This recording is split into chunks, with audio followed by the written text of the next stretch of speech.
Gandang Umaga, Filipinas. Good morning. You're watching Eagle News Mornings from Canada. I'm Thomas I. Likeness, reporting from our Eagle News studio in the Western Canadian province of Alberta. My city is Edmonton, and we're here to bring you news and commentary from across the country.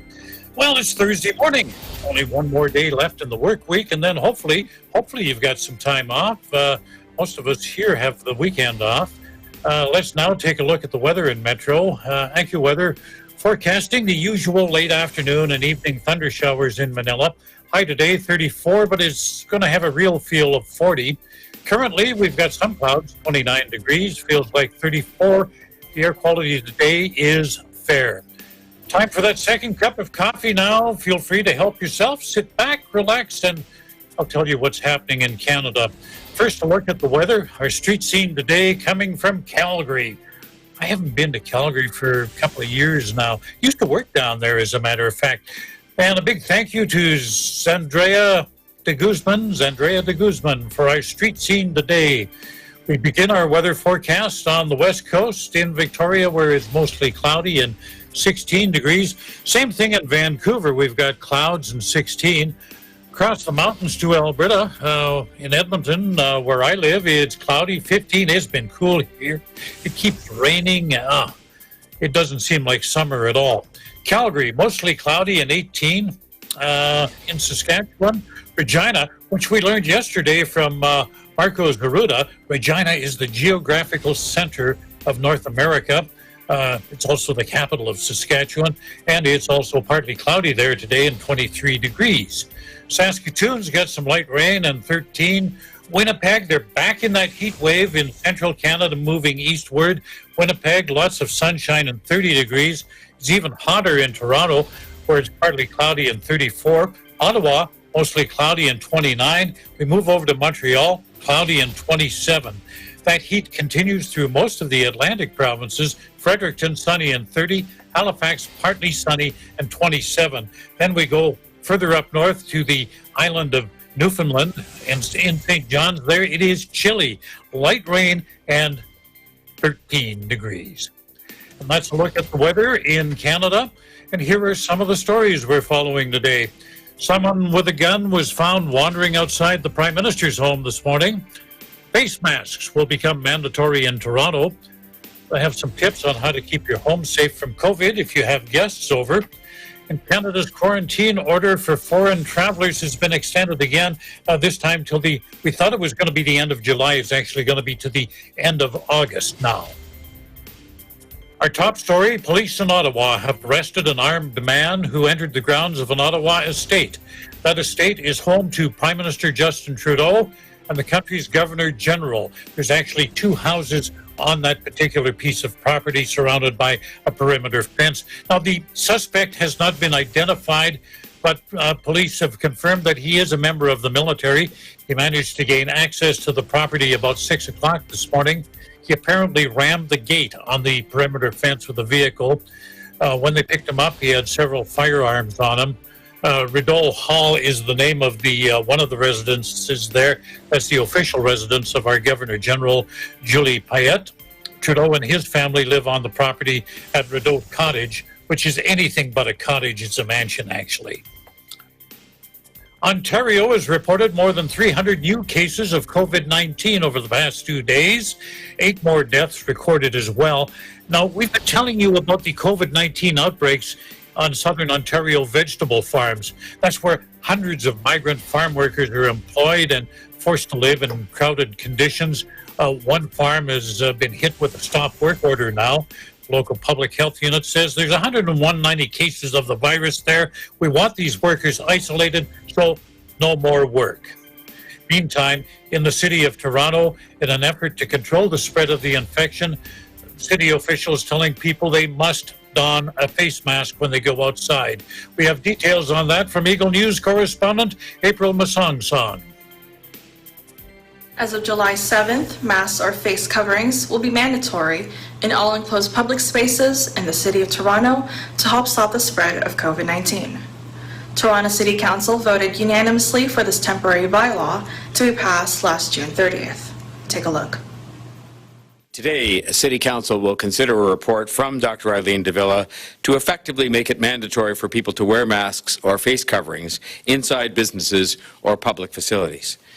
Dr. Davila's recommendation, worked out with City Legal after careful consideration of the legal landscape, would give clear direction on face coverings to help stop the spread of COVID-19. As of June 30th, there are about 14,000 cases of COVID-19 here in Toronto, with just over 1,000 deaths and about 12,500 have recovered from COVID-19. According to the City of Toronto, there is growing solid evidence that suggests the use of masks and face coverings is an inexpensive, acceptable, and non-invasive measure to help control the spread of COVID-19. Evidence suggests wearing a mask reduces the likelihood of droplets infecting those around an individual. The new bylaw will apply to the following indoor spaces openly accessible to the public: retail stores, convenience stores, malls and shopping plazas, grocery stores and bakeries, restaurants, indoor gyms, libraries, community centers, churches, temples and faith settings, museums and art galleries, banquet halls and other event spaces, real estate facilities, common areas in hotels, entertainment facilities, and business offices. Those who cannot wear a mask for medical reasons and children under the age of 2 are exempt from this bylaw. Temporary removal of masks will be permitted when receiving services, eating a meal, or engaging in an athletic activity. This bylaw will expire until the first council meeting on September 30th. Toronto's Medical Officer of Health, Dr. Eileen Davila, explains the simple but significant reason for the need to wear face masks. And we have learned that cloth masks can help to protect others from our germs. Remember, I wear my cloth mask to protect you, and you wear one to protect me. This is why, in order to be most effective, we need as many people as possible wearing cloth masks or face coverings to reduce virus spread. And we've also learned that this is particularly the case in indoor settings where the risk of virus spread is higher. Indeed, even in this time of reopening businesses and declining daily COVID-19 cases, Toronto is still in the middle of a pandemic, and precautions like properly wearing masks or face coverings are still to be followed in order to protect and take care of each other. In Toronto, April Masongsong, Eagle News, we live in interesting times. Well, here in Alberta, the government has stopped short of ordering people to cover their faces. The Chief Medical Officer of Health, Dr. Dina Hinshaw, though, applauds the Toronto measure. This is an example of where municipalities have the ability to look at their own local epidemiology, their local circumstance, and if they feel that a particular measure is appropriate in that particular context, then municipalities have the opportunity to go forward and put that in place. We are, of course, provincially continuing to encourage all Albertans to wear masks in public indoor spaces, especially where they're not able to consistently maintain 2 meters of distance from others outside their household or cohort. And we are, of course, providing masks through various venues, such as to municipalities to enable them to use that on transit and other distribution mechanisms so that people have access to masks when needed. And so we are recommending that Albertans take this same approach, again, using masks when they are inside crowded indoor spaces to limit the potential for spread of COVID-19. Alberta is somewhat of a hotspot for new cases in Canada. We're reporting 40 to 50 a day, and despite that increase, the province increased crowd limits from 100 to 200 for outdoor community events. Dr. Hinshaw, how do you justify that? We are making this shift based on several factors, including an analysis of how the virus is spreading in Alberta and the reduced risk of gatherings held outdoors. We believe that if organizers and attendees take appropriate health measures, including distancing between households and cohorts, it is possible to conduct these events safely. However, more people does not mean less care. All public health measures are still in effect, and I want to urge all Albertans gathering in groups to take these seriously. And before we let Dr. Henshaw go this morning, some advice on precautions we should take if we invite guests into our home. I mean, obviously, if people are ill or we are ill, the event shouldn't go ahead. And sharing of food, she's told us about that before. Don't do it. Doc, give us some other tips. You also want to think about cleaning and sanitizing doorknobs, faucets, and bathroom facilities partway through the gathering if people from outside your household are using them. And you should also have hand sanitizer available to your guests. Hold off on any gathering if you are uncertain as to whether or not you can follow the public health guidelines. COVID-19 will not take a break because it is a holiday. Canada's quarantine order, as we told you earlier, has been extended to the end of August. People will have to isolate for 14 days, whether or not they're showing any symptoms of the infection. Doesn't matter how you arrive in the country, by air, by land, by sea, that order still applies. Also requires travelers to wear non-medical masks when they cross the border, when they come into the country, when they're en route to where they will isolate, unless they're traveling in a private vehicle. People who cross the border regularly to ensure goods and services continue to flow. You know, people like truck drivers, airline pilots, that sort of thing, and anyone entering to provide essential services, well, they're all exempt. Still to come, moving day in Quebec. Facebook loses some advertisers and plenty of sports news. Good morning if you're joining us. It's 16 past 7. You're watching Eagle News Mornings from Canada.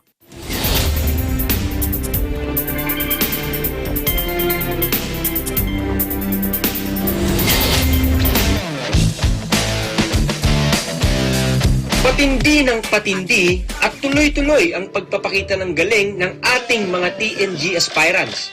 You're just too good to be true. It up, you came to get it wrong with a name, I should have drunk you back. When I was a child. Abangan ng kanilang performances sa pinakamalaking talent competition sa buong bansa, Tagisan ng Galing.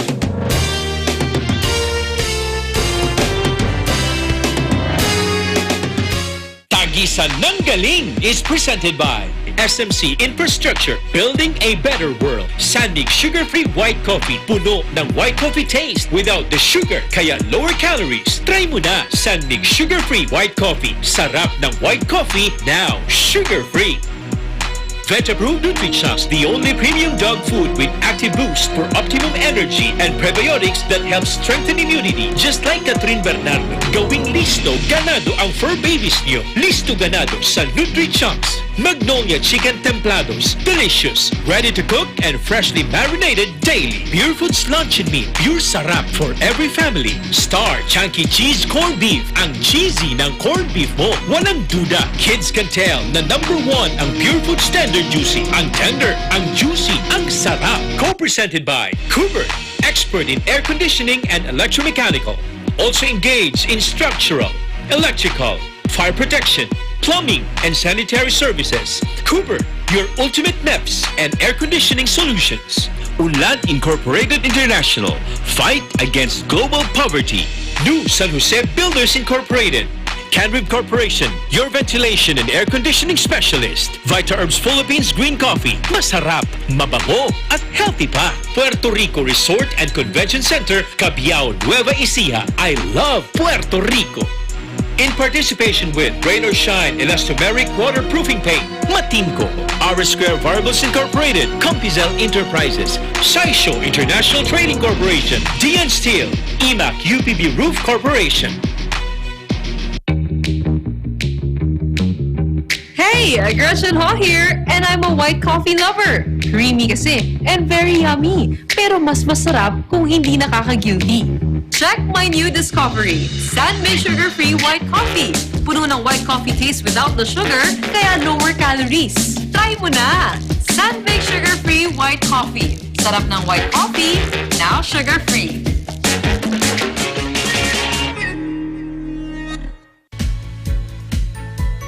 The Bulacan Bulk Water Project is a treatment facility that will provide bulk water to the 24 municipalities of Bulacan to meet the increasing water demand of its residents. Through concessionaire, SMC Infrastructure also initiated the significant improvements of the Manila North Harbor Port, the country's busiest port. At ganado ang baby ko sa vet-approved Nutri-Chunks with active boost and prebiotics na pampalisto. Made with real meat, with essential nutrients to help them grow healthy and happy. Listo, ganado sa Nutri-Chunks. Ikaw lang ang star ng buhay ko. Para sa akin, perfect ka. Ibang klase ang sarap ng corned beef mo. Ang cheesy ng corned beef mo. Pag Star Chunky Cheese Corned Beef, sarap ng corned beef, inangat pa ng real cheese cubes. Kaya perfect ang sarap. Star Chunky Cheese Corned Beef.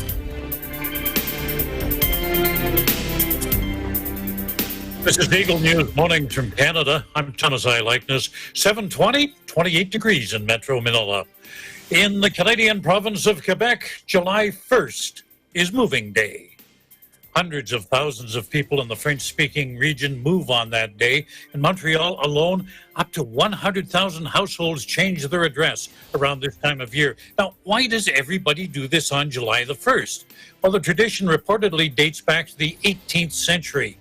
That's when landlords were forbidden from evicting tenant farmers until all of the snow was gone. Well, it's definitely gone this time of year, and it's discontinued on. Most people, their leases expire on July 1st.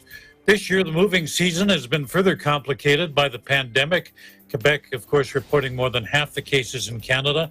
People are worried about strangers touching their things coming into their homes, and health authorities saying don't call on your neighbors and friends to help you. Get a moving company because they can take the health precautions.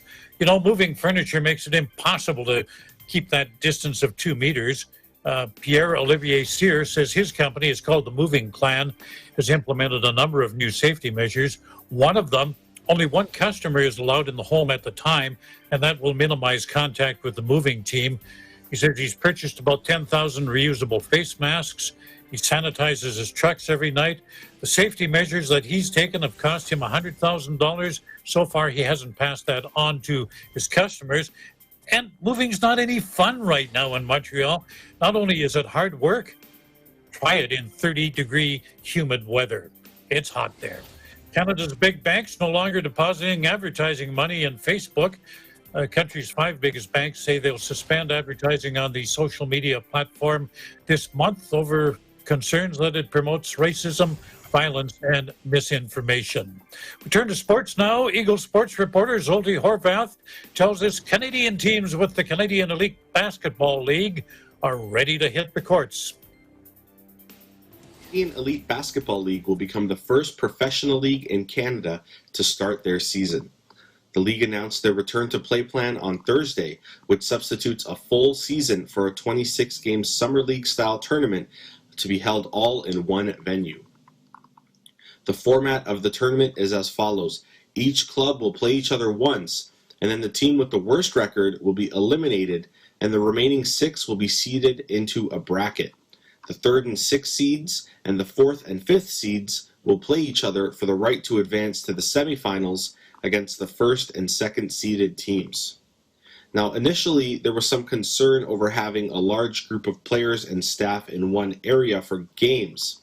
However, the league stated in a press release that the participants will be separated from the general public and strict screening and COVID-19 protocols will be adhered to under the supervision of medical officials.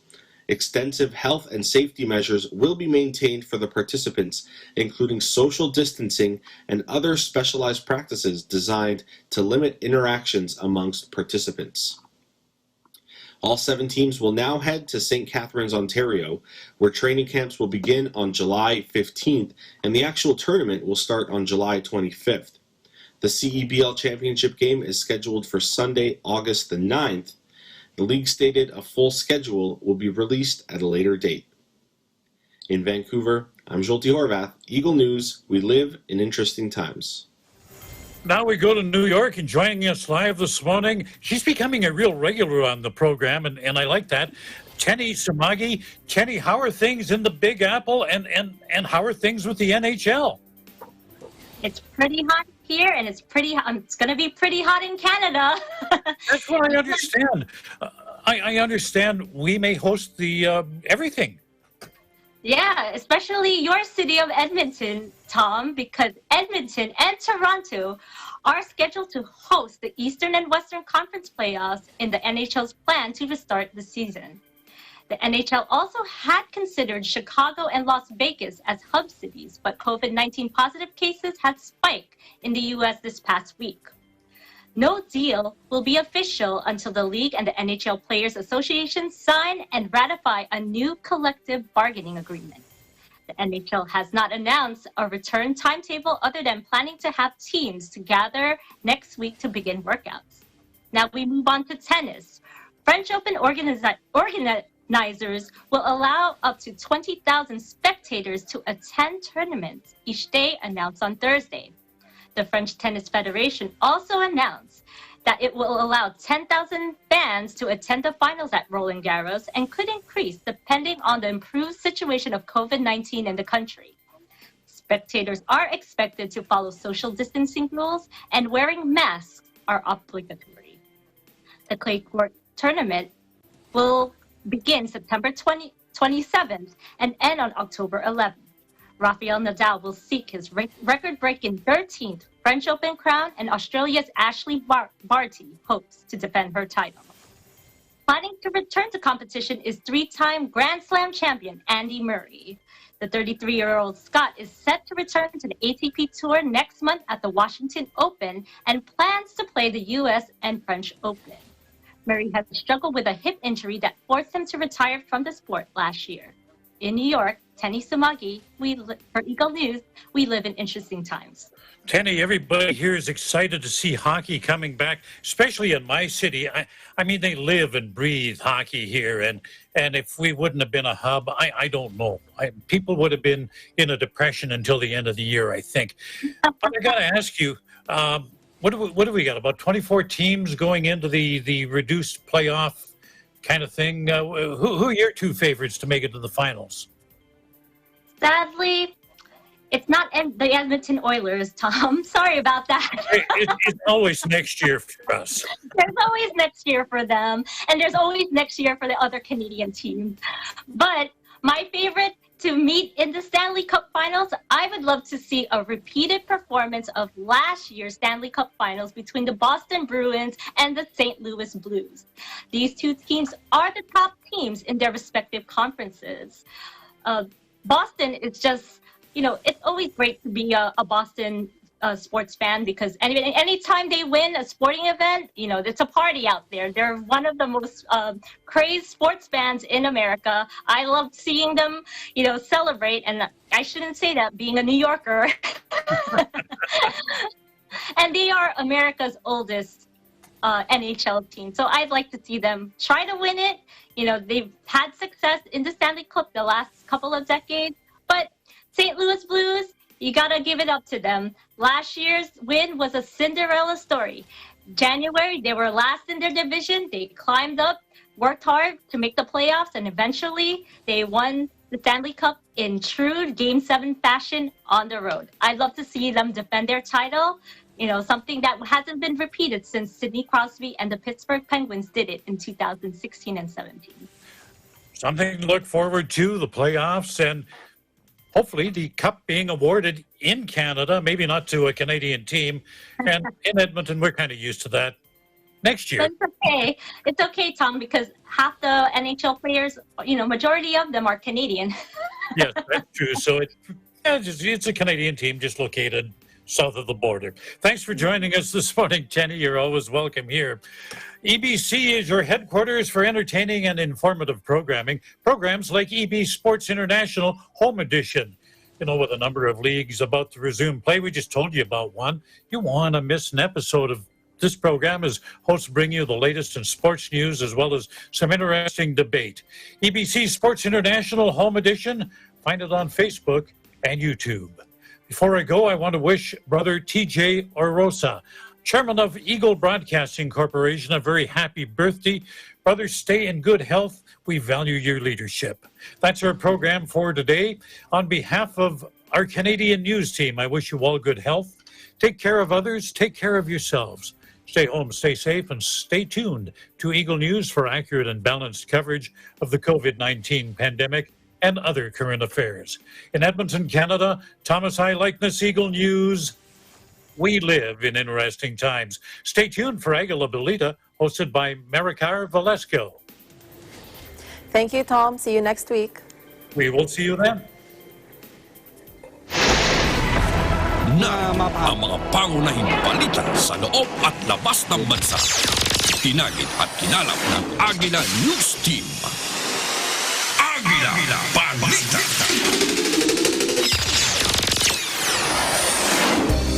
Narito ang may init na balita ngayon ay Friday, Hulyo 3, 2020. Sa ulo ng mga balita. Naitalang bagong kaso ng COVID-19 kahapon bumaba sa 294. Kabuuang kaso ng COVID-19 sa bansa umabot na sa 38,805. Mga ospital sa Cebu City nasa critical level na dahil sa mataas na kaso ng COVID-19. Pangulong Duterte magpapatawag ng special session ng Kongreso para pagtibayin na ang Bayanihan We Heal As One Act Part 2.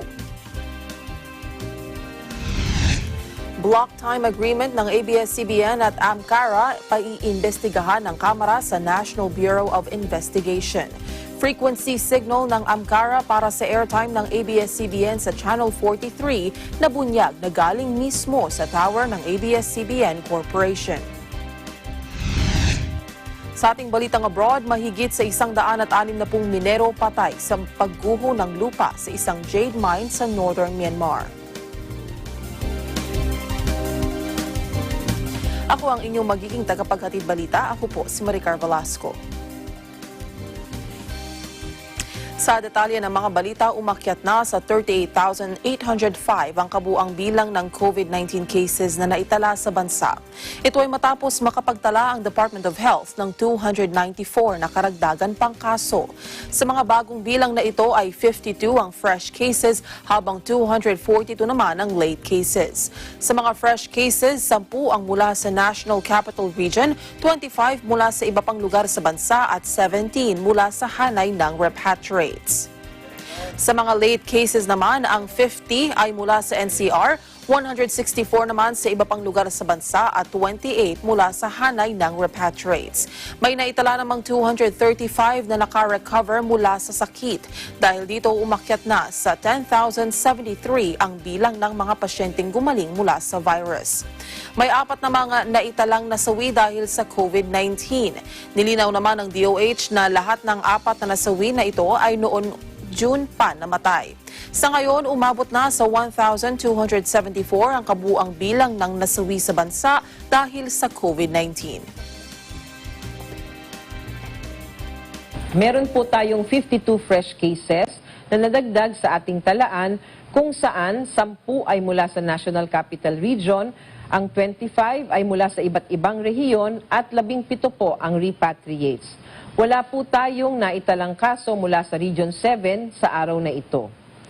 Para naman po sa mga late cases, nakapagtala po tayo ng 242 cases na ang mga resulta ay lumabas mahigit 3 araw na ang nakalipas, ngunit ngayon lamang po nababalidate dahil ngayon lamang naibigay ng laboratorio sa Epidemiology Bureau. Sa mga late cases na ito, 50 ay galing sa National Capital Region, 164 ay galing sa iba't ibang rehiyon at 28 ay galing sa mga repatriates. Sa total confirmed po natin, meron tayong 235 na nakarecover, kaya ang total recoveries ay 10,673. Sa deaths naman, meron pong nadagdag na 4, kaya sa kasalukuyan, 1,274 ang total deaths na ating naitala. Ang 4 po ay pumanaw ngayong buwan ng Hunyo.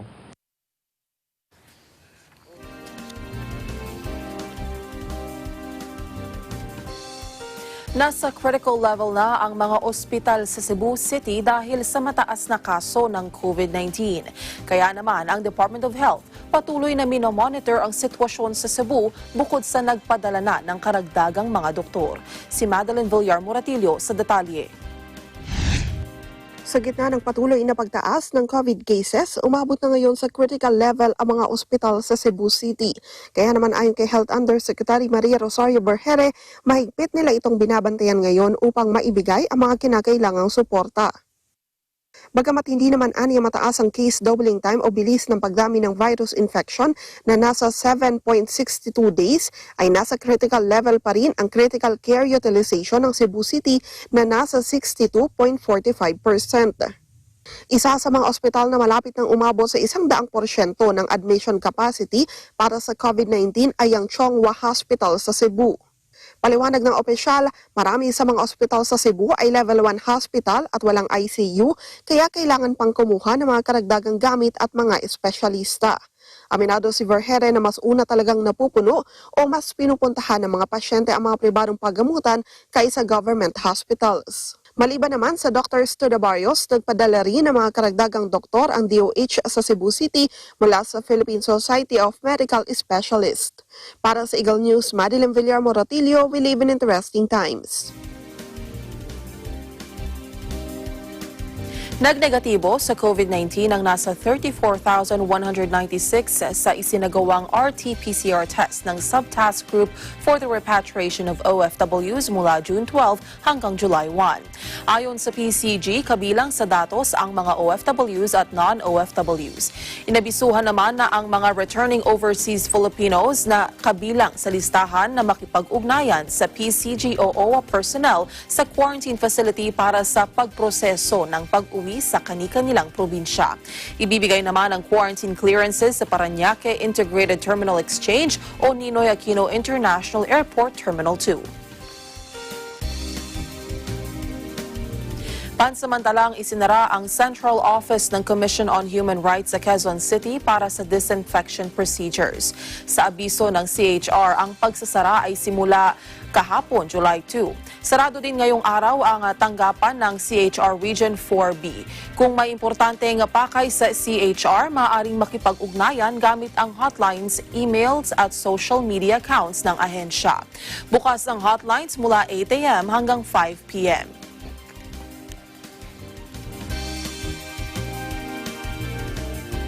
Samantala, nagpositibo sa COVID-19 ang kamag-anak ng isang empleyado ng UP Los Baños na nakatira sa loob ng campus.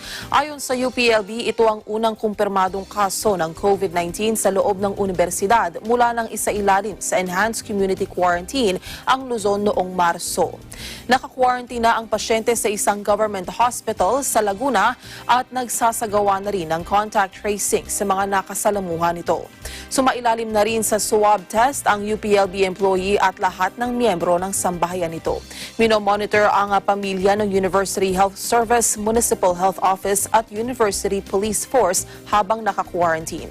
Una nang bumuo ang UPLB ng COVID-19 response team bago pa man ideklara ang ECQ. Susunod, Pangulong Rodrigo Roa Duterte magpapatawag ng special session para sa Bayanihan 2 ayon sa Malacanang. Ang detalye na yan sa pagbabalik ng Agila Balita sa Umaga. Agila Balita.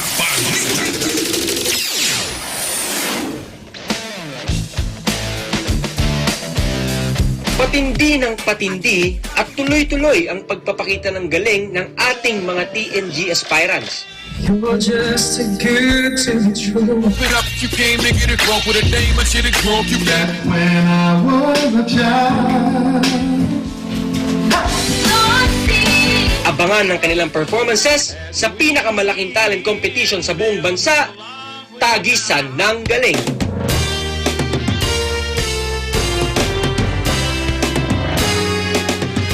Tagisan ng Galing is presented by SMC Infrastructure, building a better world. Sandig sugar-free white coffee, puno ng white coffee taste without the sugar, kaya lower calories. Try mo na Sandig sugar-free white coffee. Sarap ng white coffee, now sugar-free.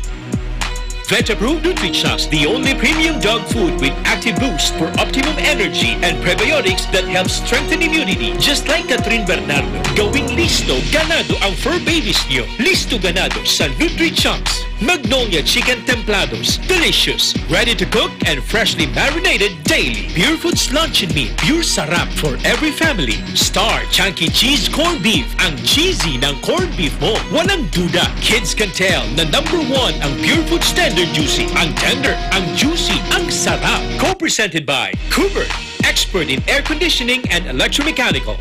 Also engaged in structural, electrical, fire protection, plumbing, and sanitary services. Cooper, your ultimate MEPS and air conditioning solutions.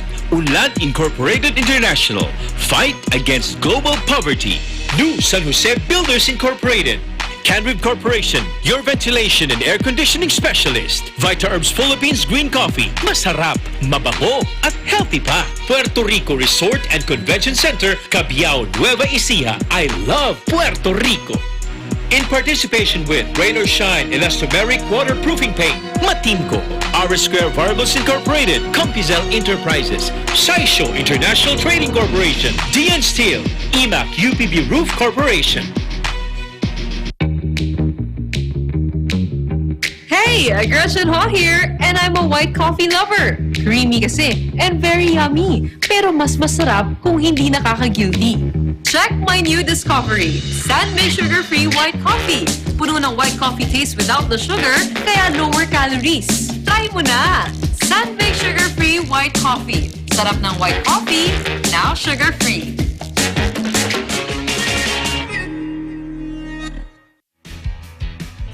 The successful development of TPLEX, or Tarlac Pangasinan La Union Expressway in 2009, a 4-lane toll road that extends from Tarlac City to Rosario La Union, with an additional approved extension of 56 kilometers all the way to San Juan La Union.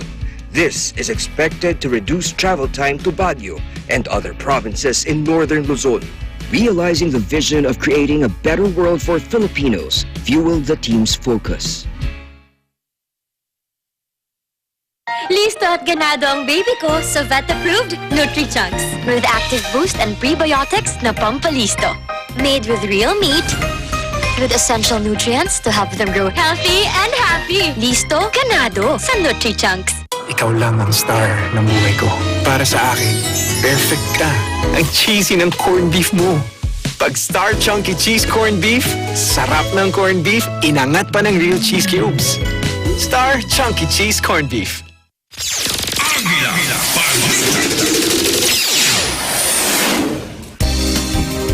Pangulong Duterte magpapatawag ng special session ng Kongreso para pagtibayin ang Bayanihan We Heal as One Act Part 2 ayon sa Malacanang.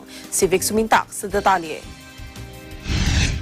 Kinumpirma ng Malacanang na magpapatawag si Pangulong Rodrigo Duterte ng special session ng 2 kapulungan ng Kongreso upang pagtibayin ang Bayanihan We Heal as One Act Part 2 na magbibigay muli ng special power sa Chief Executive para patuloy na harapin ang problema ng COVID-19 sa bansa.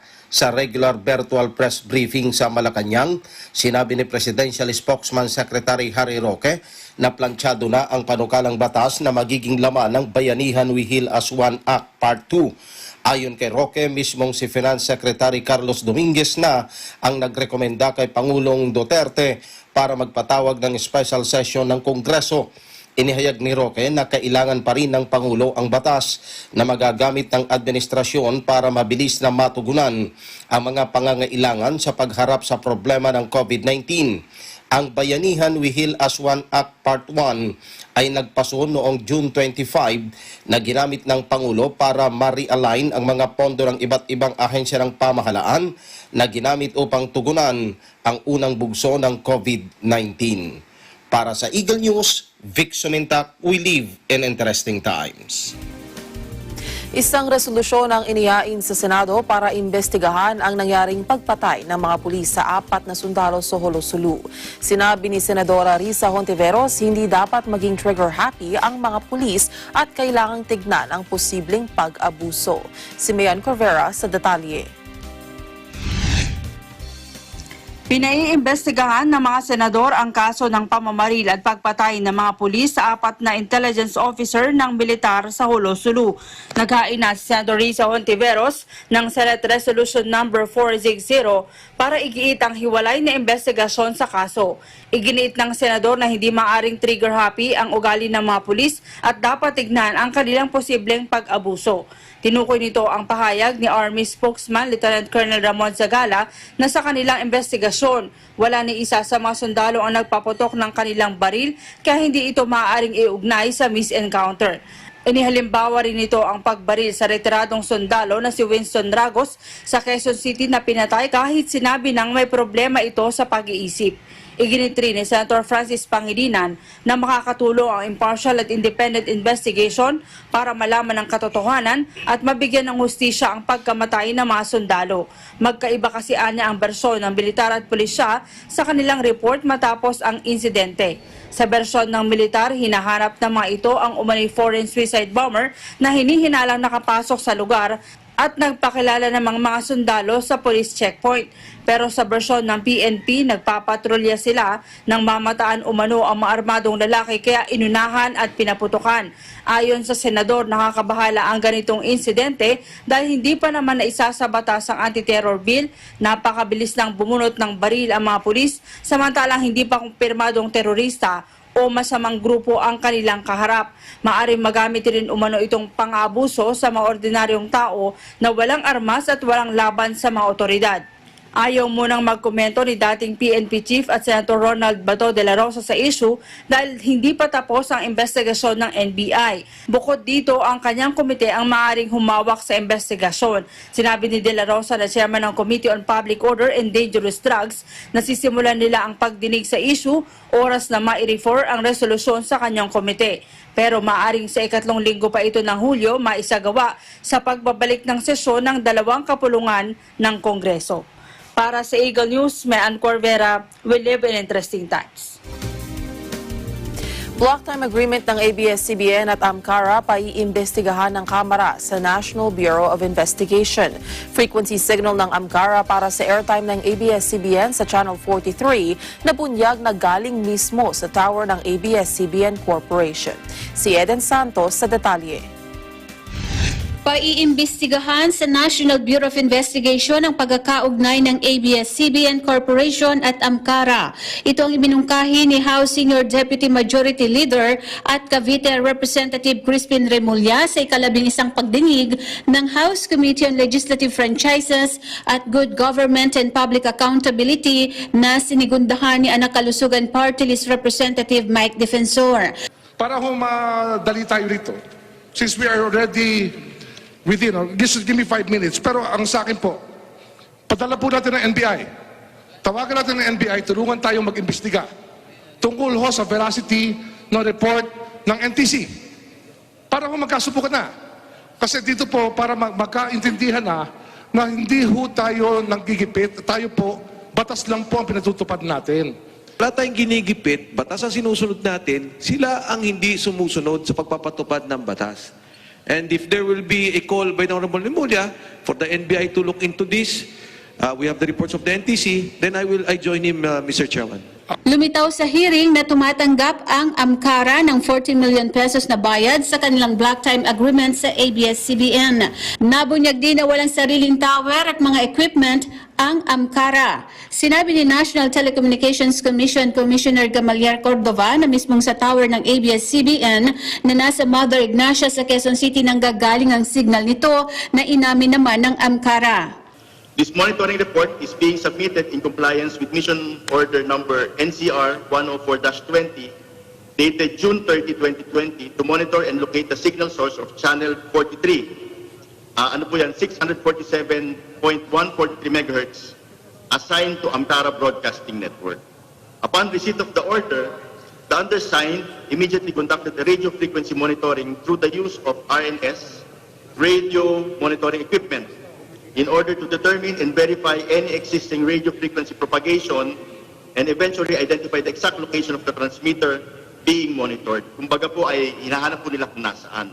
Based on the results of the RNS radio monitoring equipment, we observed that there is an existing broadcast propagation, 6 MHz band, and the result of the measurement shows that a strong signal is emanating from the direction of ABS-CBN's tower along Mother Ignacia Street, Quezon City. Ang gumagamit po ng logo sa Studio 23, ABS-CBN, pati po yung equipment at saka pasilidad, ABS-CBN. Tama po ba yun? Tama po. Naniniwala naman si House Deputy Speaker at Sagi Party List Representative Rodante Marculeta na nagtatakipan na naman ang AMCARA at ABS-CBN. Pinapaniwala umano sila ng ABS-CBN na black timer sila sa Channel 43 ng AMCARA, subalit lumilitaw na nagre-renta lang ang AMCARA ng kanilang tower at mga kagamitan. Parang may mga smoke screen kasi silang ginagawa. Parang takipan dito, takip dito. Kayo po yung nag-a-apply kasi Mr. ABS-CBN ng prangkisa. Mula pa sana nung umpisa, naging maliwanag na tayo rito. Klarong-klaro.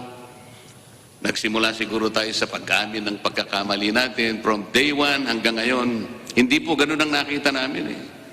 Sakala po ba ninyo, ang kongresong ito ay hindi reasonabling kongreso?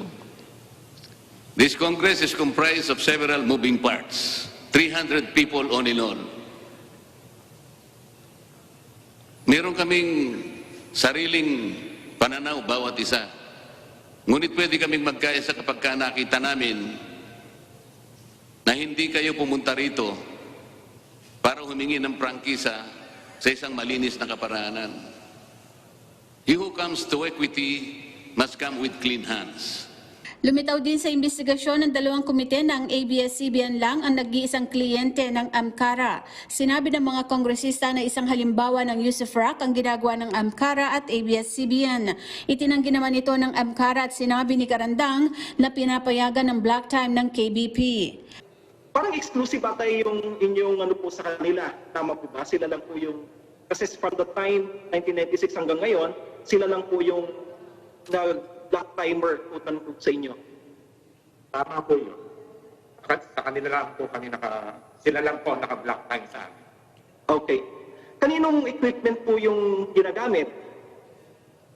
Nung pong analog, equipment po ng AMCARA ang ginagamit. Pero kung nag-digital na, naipaliwanag ko kanina na in-award yung frequency ng Channel 43 sa ABS-CBN ng test broadcast, yun ang ginamit na transmitter. Transmitter po ng ABS-CBN yun. Kasi during that time, yun ang decision ng NBC. Anong year po yun? So, do you mean to say na nagkaroon po kayo ng equipment din? Nag-purchase po ang AMCARA for a certain point in time? Sa digital, hindi pa ho. Nung analog. Yung analog. So nung nag-apply po kayo sa Congress noon, mayroon po kayong transmitter, may analog po kayo? Yes, meron po. Okay. Pero after that, hindi na po kayo, basically si ABS-CBN na po lahat? Yung sa digital po, si ABS-CBN po ang bumili. Para sa Eagle News, Eden Santos, we live in interesting times. Matatag sa kabila ng krisis. Ganito inilarawan ni Mayor Isko Moreno ang Maynila sa kanyang ikalawang city address kahapon.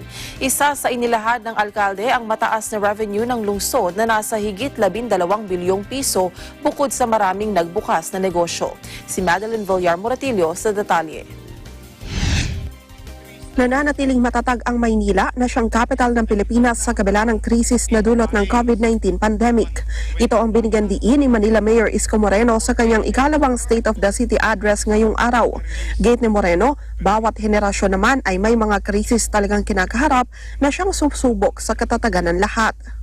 Sa kabila naman ng epekto ng pandemya sa ekonomiya at ipinututupad na tax amnesty, ipinagmalaki ng alkalde ang mataas na revenue collection ng lungsod sa nakalipas na isang taon na umabot sa 12.44 billion pesos. Maraming negosyo anya ang nagbukas sa Maynila ngayon na umabot sa 8,665. Ipinagmalaki rin ng alkalde na ang lokal na pamahalaan ng Maynila ang kauna-unahang LGU na nagkaroon ng digital platform kung saan sa pamamagitan lang ng mobile application na Go Manila o sa website ng lungsod ay maaari nang makapagsagawa ng transaksyon ang mga residente. Isa rin sa naging prioridad ng alkalde ang Build, Build, Build Manila, kung saan kabilang ang pagtatayo ng mga condominium sa Tondo at Binondo para sa mga informal settler, pagtatayo ng bagong ospital ng Maynila at bagong Manila Zoo. Ayon sa alkalde, sa ilalim ng kanyang termino, nais niyang buhayin at pagandahin ang mga heritage sites sa lungsod at pagdagdag ng mga green space. Now, let me go and tell you that your city relentlessly, in our own little way, building more open green space in the city of Manila. Makikita ninyo yan sa buong Maynila to create more fresh, healthy air in the city of Manila, mga kababayan. Babalansehin natin ang lahat sa pangangalaga sa ating kapaligiran. That for the first time, the city of Manila, the national government, with regard to tourism, are now in sync, in unison, in squeezing opportunity with regard to our greatest asset in the city of Manila as one of the best na hindi na maximize sa mga nagdaang panahon. Ipinagmalaki rin ng alkalde ang mas maraming job opportunities para sa mga Manileño na kahit mga senior citizen at persons with disabilities ay nabigyan ng trabaho. Sa isyu naman ng peace and order, binigyan din nito na patuloy nilang palalakasin ang police visibility at pagsawata sa iba't ibang krimen gaya ng illegal na droga. Ayokong babahayan ang lungsod ng Maynila ng mga kriminal na tumakbo o para bang isinasawalang bahala na lamang ang hudikatura ng ating bansa. If you do it in Manila, there are two things na lagi kong pinapaalala. Sabi ko, magbagong buhay na kayo. Kung hindi ko kayo makumbinsing magbagong buhay, wag na wag niyong gagawin sa Maynila. Mamamatay kayo sa puyat. Dahil hindi namin kayo patutulugin ng mahimbing, hahanapin namin kayo. Dahil naman sa pagpasok ng tinatawag na new normal dahil sa COVID-19, tiniyak ni Moreno na gagawa sila ng mga programa na makakatulong para mapalakas pa ang ekonomiya ng lungsod at mabigyan trabaho ang mga residenteng nawala ng kabuhayan dahil sa pandemic. Sa ngayon, habang patuloy pa ang banta ng COVID-19, tiniyak ng alkalde na hindi tumitigil ang lokal na pamahalaan sa pagsasagawa ng mga paraan para matigil na ang pagkalat ng virus. Naasa mahigit 135,000 residente na rin anya ang naisalang sa COVID testing ng libre. Para sa Eagle News, Madeline Villamorotillo, we live in interesting times. Nakuha ng Bureau of Customs o BOC na ang 1.1 milyong halaga ng hindi ideklaradong commercial goods. Bahagi ang nasabat na commercial goods ng consolidated shipment mula sa Amerika na idineklara bilang personal effects. Kabilang sa mga nakuhang gamit ay ang mga branded na relo tulad ng Michael Kors, Fossils, Anne Klein, Chariol, Invicta, Kate Spade, Diesel at Tommy. Maliban dito, mayroon ding mga bags, wallets at sapatos. Naglabas ang BOC na ng warrant of seizure and detention dahil sa paglabag sa Section 1400 o misdeclaration at Section 1113 property subject to seizure and forfeiture ng Customs Modernization and Tariff Act. Tinitiyak pa rin ng mga tauhan ng BOC na na patuloy silang tatalima sa direktiba na bantayan ang border ng bansa laban sa lahat ng uri ng customs fraud.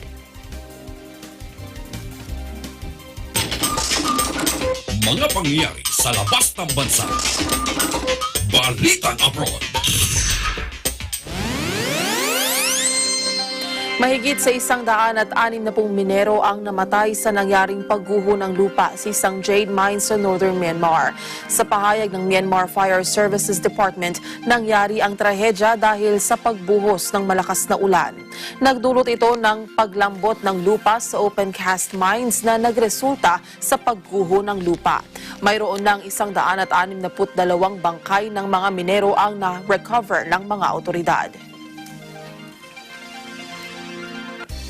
At yan ang naging kabuuan ng ating may init na balita. Sa pangalan ng ating mga kaagapay sa Eagle News Service, ako po si Maricar Velasco and we live in interesting times. Susunod na ang programang Saganang Mamamayan kasama sina Congressman Dante Marcoleta at Jen Subarjaga. Sumainyo ang mga balitang kinarap, maingat na isinulat at inihanay ng Eagle News Service. Agila Balita!